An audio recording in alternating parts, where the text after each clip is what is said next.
So, guys, I want to review the fifth episode of Elfin Lead Call Receipt, and once again, this is one of the most controversial episodes of the series. Like, it's definitely kind of like a little repetitive. There's actually like four episodes that I think are controversial. The first episode where Lucy is actually holding a dead body that's being shot by a bunch of bullets. The fourth episode where Nana is dismembered. This episode, which touches upon sexual abuse, viewer discretion advised, and then the episode where Lucy's dog gets brutally killed. So definitely, you know what? It's very angering. What happened to Mayu, and what happens in this episode. Is that Lucy, that's revealed that Yuka and Koda are both college students, so they have to get up early and they have to go to college, and they bring Yu along with them because she needs to be supervised. So what happens is that Yu goes to college with them, and the professor, Kakuzawa, he actually realizes that Yu is a Diclonius. So cancels the classes, has them all go to his class or go to his office, and he says that, okay, she's a mutant and she escaped from a laboratory, and she has to and he has to take custody of Yu because obviously, she's developmentally behind. It's considered kidnapping. It's considered harboring. It's also a felony because she's a specimen and all that. Really, So um, so he just takes. He tells them that he's taking care of her, and then what happens is that it's revealed that Kakuzawa, he actually released New from the laboratory because he wants to procreate with her, and he wants to create a society where the Diclonians take over. So as I said, he wants to be Adam, and Lucy knew to be Eve. And after he gives her a fluid, and mind you that he changed her, so she's hung up like this, and she's naked and she's crying as New. There's bondage, there's also torture, fetish, and helplessness fetish in this. And then also, after after he medicates her, she falls asleep, if that's what happens, because they cut away, and it's almost like they do like a jump cut. I don't know if that's what happens. They don't tell you, they just imply that, she got medicated. What happens is that when she wakes up, Mew turns into Lucy, and then Lucy kills him because she doesn't want to listen to his pop psycho babble about just being Adam and all genetic experiments, and them kind of just creating this new world where they're gonna have kids, and then their kids are gonna have kids, and it's gonna create this new generation of Diclonius and all that. And then also with Kakuzawa, it's revealed that he has horns on his head, so either like he's genetically mutated himself and other things like that.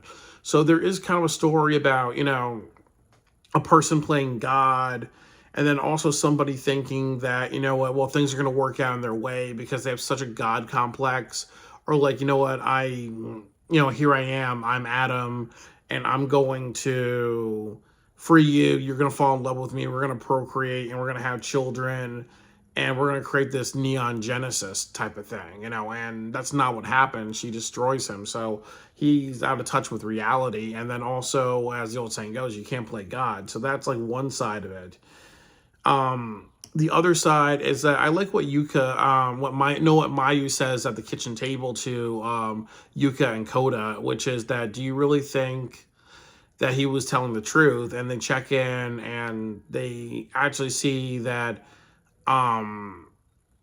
Lucy, who just turned into New, is now happy to see them, and they take care of her. And then they're also trying to teach new words, so New learns their names and all that, really, so it's definitely kind of really touching, even though, as I said, it's definitely playing on your sympathy muscles, because honestly, as I said, that New is done so well that you feel sorry for New, but obviously she and Lucy are the same people, and Lucy is a sociopath, Um, and then the other big part of this episode is, so really the other big thing about this episode before I talk about Mayu is Lucy is this is really just to give you a backstory. How did Lucy get free, and other people that are involved in this issue? And I believe it's Kakuzawa, if I'm correct. Yeah, Kakuzawa.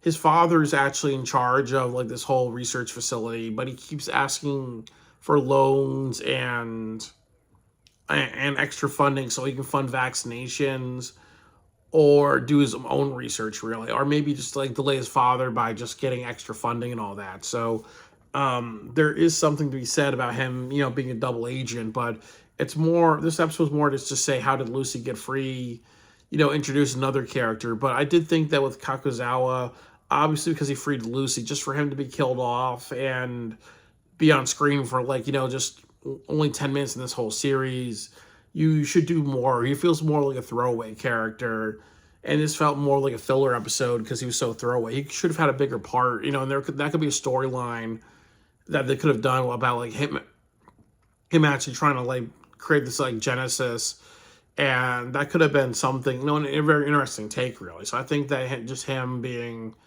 killed off was it just felt like it made it anticlimactic. There was more that you could have done with him.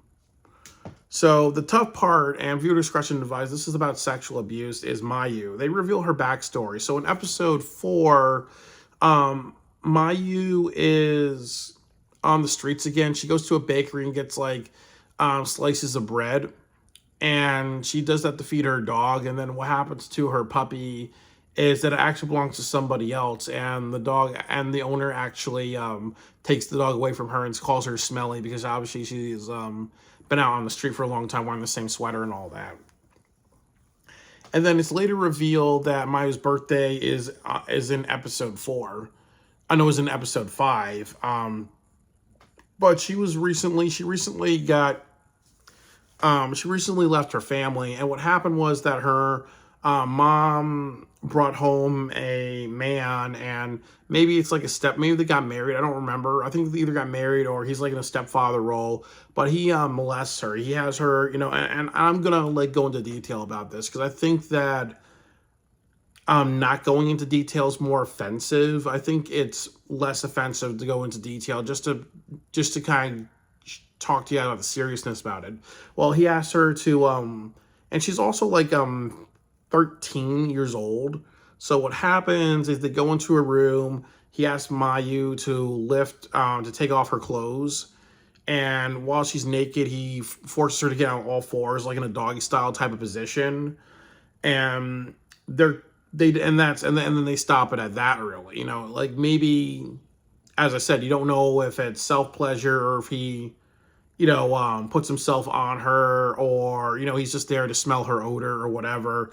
It's very just messed up and twisted and evil. And I just was at work, but I wanted to punch a wall. Or I'm a very strong guy. I actually wanted to punch one of the elevators because I was like, watching this, just because busy schedule. But when I saw this, I just wanted to punch a wall, and thankfully I didn't do that because I'm a strong guy. I would owe like the hospital a new wall, or I'm a strong guy, really. So I didn't want to like crack an elevator door, because I was like, man, this has my blood boil. But I will do a separate video about Mayu and her themes within this anime, but it was really graphic, and it's a little bad in a way because there's really no follow-up. So if you're going to have this type of content, just to give it to a character and not have a follow-up is kind of exploitation. It's kind of bad, really. They kind of, once again, this anime series is 13 episodes. I think that if they kind of had Mayu come out of the closet and Koda and Yuka and even like Lucy, as Lucy hears it and Lucy decides whether or not she wants to get revenge for Mayu, that would be like kind of the way to kind of incorporate it and tell a story off of that. But I do think that just to have her have that, it was more to give you a plot device. You know, why would she leave home? Obviously, that's going on really. So I do think that how they handled it. It gave you a justification why she left home, but in good storytelling, you have to do more. This is what you gave Mayu's character. In order to treat it completely seriously, you have to kind of show how that impacts her character, and that's that really. Not just do that just for shock value or sympathy, or because it's animation, maybe some effed up fetish type of stuff. So it's messed up really, and I don't think it was justified. I just think that there's more that they could have done to make this make a bunch of serious points. When you look at something like Girl with the Dragon Tattoo, when Elizabeth Slander gets sexually assaulted, even though that was a very graphic depiction of rape, like what made the usage of rape in that film appropriate and respected is they showed how that impacted her character, because she's considered autistic, but no, she's actually kind of turned off from men because she was sexually assaulted. But also the reason why she's so introverted and lonely and also has violent tendencies is because she's experienced sexual assault multiple times. So when you read Girl with the Dragon Tattoo or watch the films, you understand that you're dealing with your character is more complicated, because they kind of establish to you that what happened in her past or the source of sexual assault that has happened to her shaped her in a different way, really. Where in Elfin Lied, you don't see that. You just see it more as this is why she doesn't come home. And with this anime having New/Lucy naked in a bunch of episodes, I think this was more for some fetishism than actually fetishism and exploitation than actually making a point. And that's definitely very, very concerning. And also with Japanese culture, and this has to be said, that in Japanese culture, sexuality is celebrated. In a lot of Japanese anime, they'll show characters from all ages, with clothes, without clothes. Like, obviously, you watch any Dragon Ball Z episode, you watch Dragon Ball Z, you watch Shin-Chan, Goku as a kid, you see him in the bath, you see Shin-Chan as a kid. You see Hinata and Naruto, 13, 14 years old, skinny dipping around silhouettes and stuff like that. You see adult characters like that. So definitely they were able to depict this, but I don't feel that it was justified. And I think it was more for fetishism and fan service, meaning that you take an animated character and you sexualize or you show them naked, and it's just so obviously you can sell more merchandise, because there will be people that would have fetishes off of that stuff. So I mean, it's important to talk about, because obviously this is almost 20 years later. This anime was released in 2004 or 2003. So it's important to talk about changing values. It's also very important to talk about depictions of rape and sexual assault, and really just analyze it, because obviously when you have new anime come out, you want to learn from animes like this, whether it was just or unjust, offensive, or a depiction and a character that that was done in a way that affected change. So I don't think it was done. I think it was more towards fan service, exploitation, and ultimately giving you backstory about why Mayu doesn't go home. So there's also a story that Banto, there was like I think there was a fan rumor that they call it, like fans kind of came up with their own theories, but there's a fan rumor that Mayu and Banto communicated with each other at one point off camera, and Bondo found out like what her family did, and then he just got revenge for her. But that's not confirmed. I don't think that happened, because if you watch the anime, what happens is that Bondo gets sent back to the headquarters. He does not, and he doesn't act like he owes her a favor. At this point, of the series. Maybe in later episodes that could be confirmed, but I don't believe that. So definitely very controversial episode.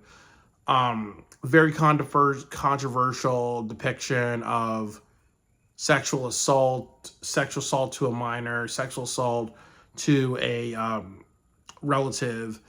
And I'm happy to talk about this because obviously it needs to shed light. And then the other thing that was heartbreaking was that when she told her mother slapped her in the face, really, and her mother says, you're unwanted. And that's a little messed up, and I need to talk about this, that there are times when children are sexually assaulted and their parents beat them for reporting it, and that's a couple of things. Obviously, if, let's say, there's a person, a mother or a father or of another gender, and they're broken, they're destitute, and they have a kid, and then they find a partner, and the partner turns out to be a pedophile, they may not want to know that the kid's being molested, or they want that to happen because they're like, you know what, we're getting money, we're getting security, we're getting everything, really. It's going to happen. That's part of the deal, really, because I'm not going to go back to being broken, all that. There are some people that are so fucked up in the head like this. This is very heartbreaking, but I will say this, that I remember working in the psych ward, and there was this girl that was confessing to being sexually abused by two relatives, and she was saying that her mother on the phone was laughing her ass off. And I also had a relative, same situation, that was sexually assaulted as a child, were told their mother about it, and their mother was laughing their ass off and said, it's your fault, you're stupid, and all that for getting that situation. And, that there's just people who are evil like that. So I can respect, in a way, that depiction, because that does happen to people. There are some children that are sexually assaulted, and they cry for help, and they're either not believed, or they tell somebody, another family member who's supposed to love and protect them, and they just get slapped in the face and just saying, like, take it, or take one for the team, because we're better off. Or maybe they are unwanted, and their parent doesn't care. Or the other thing is that maybe a parent can go through their own type of trauma, their own type of bad experiences, or sexual experience. There could be generational trauma. Like, maybe if a mother gets raped as a child and goes through that, and that happens to their child, they can be like, okay, nobody's there to save me, so I'm not going to save you. Or they can develop a psychological complex and be like, okay, well, that's my role. So now you're inherit my role. People see me as a sex toy now. You being my daughter, if it happens to you, I'm not going to care, because nobody's there to save me. So it's heavy stuff, really. But I think it was more meant to make you feel sorry for Mayu. She's a victim of sexual assault. Her mother doesn't care, and as well, really. And that's why she runs away from home, and it's sad that she doesn't get justice or anything like that. But it was not, it felt more of an exploitation than something to add to a character and make them more serious and powerful and definitely in depth.